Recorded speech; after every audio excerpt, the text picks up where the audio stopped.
राज्य सरकार की तरफ से मान्यता प्राप्त होने के बाद मंगलवार को पनवेल के पिल्लई कॉलेज को यूनिवर्सिटी का उद्घाटन किया। इस अवसर पर महाराष्ट्र के उच्च शिक्षा मंत्री चंद्रकांत पाटिल ने कहा कि 2020 की शिक्षा नीति बनाते समय प्रधानमंत्री नरेंद्र मोदी ने देश भर के बड़े शिक्षा संस्थानों को स्वायत्तता देने और उन्हें यूनिवर्सिटी का दर्जा देने की इच्छा व्यक्त की थी, ताकि प्राइवेट यूनिवर्सिटीज में नए नए कोर्सेज लॉन्च किया जा सके और युवाओं को आधुनिक आवश्यकता के अनुसार शिक्षा प्रदान की जा सके। उसी के तहत हमने महाराष्ट्र में अब तक 30 संस्थाओं को यूनिवर्सिटी का दर्जा दिया है। आज पिल्लई कॉलेज को वह उपाधि मिली है। हमें उम्मीद है कि कॉलेज की तरफ से आने वाले समय में पारंपरिक कोर्सेज की जगह आधुनिक कोर्सेज की शिक्षा प्रदान की जाएगी, ताकि युवाओं को इंडस्ट्री आधारित स्किल मिलेंगे।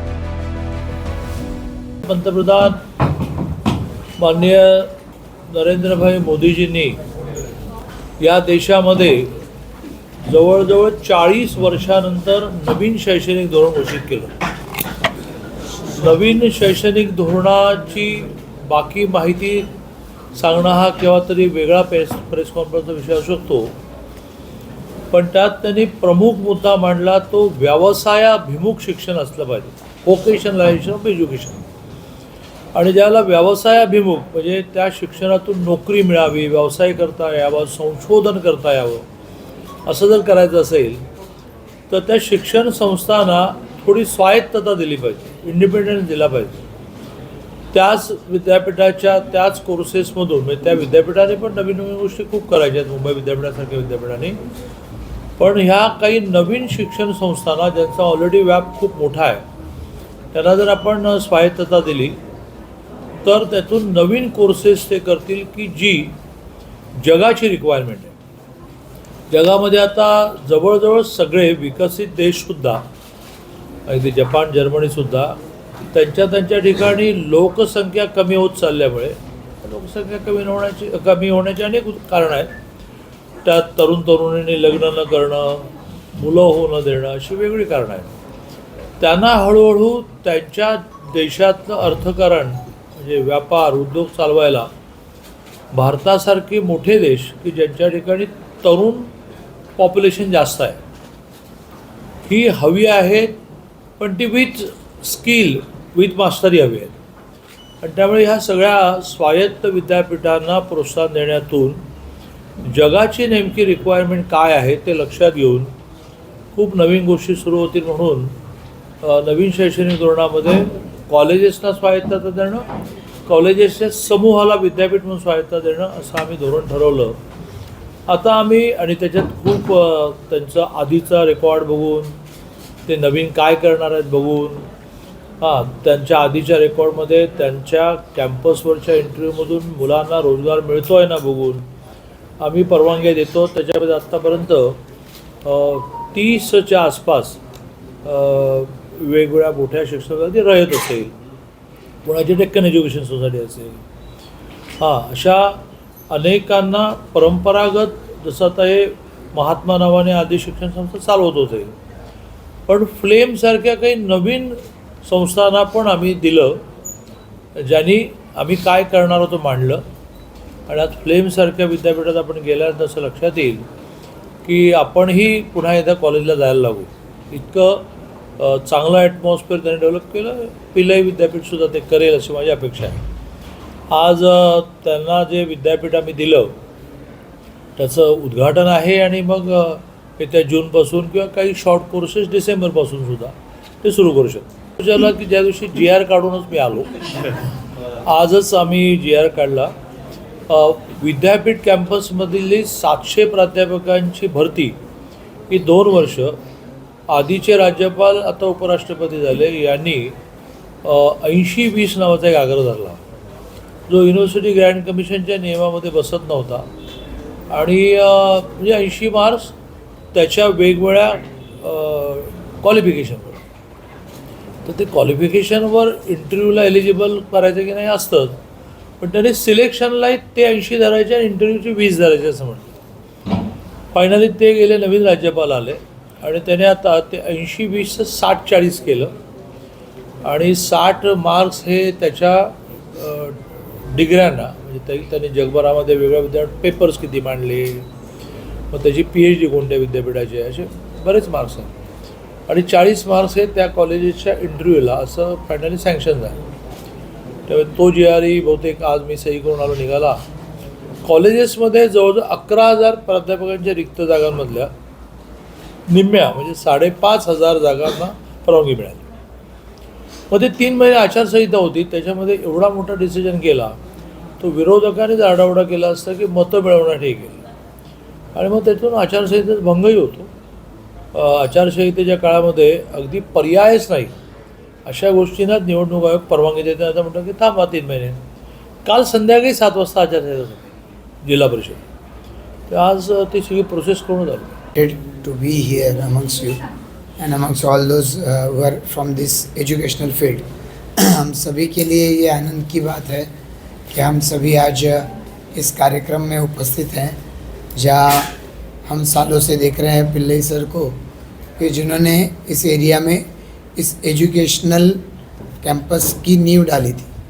और आज मैं काउंट नहीं कर पाऊँगा, I don't know if you have the count, कि इतने सारे प्रोफेशनल्स को आपने यहाँ से ग्रूम करके ट्रेन करके इंडस्ट्री में सोसाइटी में भेजा है कि उनकी अगली जनरेशन भी आज शायद पिल्लई के फिर एक बार एलुमनी बन रही है.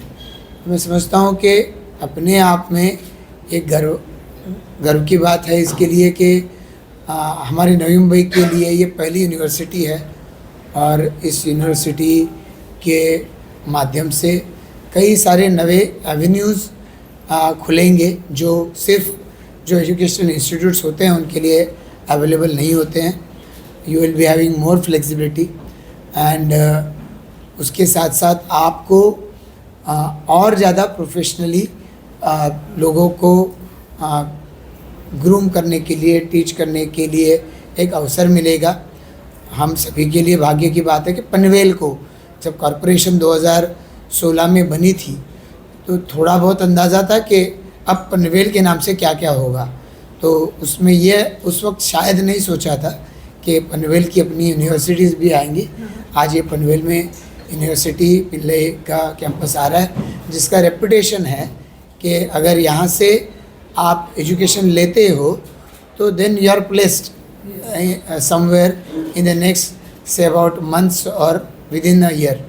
तो ये जिस इंस्टीट्यूट का रेपुटेशन है वो इंस्टीट्यूट आज यूनिवर्सिटी में कन्वर्ट हो रही है और यूनिवर्सिटी में एक्सपांड हो रही है. इसकी बहुत खुशी है. ये आज का दिन बहुत महत्वपूर्ण है और एक भाग्य का दिन है कि जिस स्कूल में, जिस कॉलेज में हमने पढ़ाई की और यहाँ से जो संस्कार हमें मिले उसे आगे जाके हमने हमारे जीवन का प्रवास कहीं पे करने का प्रयास किया. लेकिन आज उसी स्कूल में, उसी कॉलेज में एक इंस्टीट्यूट का यूनिवर्सिटी कन्वर्जन और उसमें कहीं पे तो भी चीफ गेस्ट के रूप में हम भी उपस्थित रह पाए. मुझे लगता है मेरे जैसे एक कार्यकर्ता के लिए, एक युवा के लिए एक बहुत भाग्य का विषय है.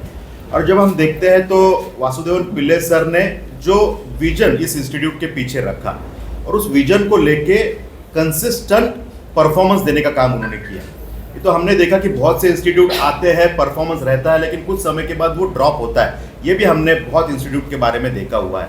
लेकिन ये कंसिस्टेंसी रखना और उसमें एडिशन करते जाना, मुझे लगता है 1970 में शुरू हुआ ये प्रवास आज 5 दशक हो गए, ये कंसिस्टेंटली इस परिवार में एडिशन होती जा रही है. और जब मैंने कहा कि मैं यहाँ का स्टूडेंट, मेरी सिस्टर जो आज कॉरपोरेटर है वो यहाँ के स्टूडेंट, हमारे बच्चे इसी सब परिवार में पढ़ते हैं, तो ये एक पारिवारिक स्वरूप यहाँ पे आने के बाद हमें लगता है. और इसीलिए जो ग्रोथ यहाँ पे इस इंस्टीट्यूट के माध्यम से हुई और आज इसका एक यूनिवर्सिटी बन रहा है, हम सभी के लिए अभिमान की बात है.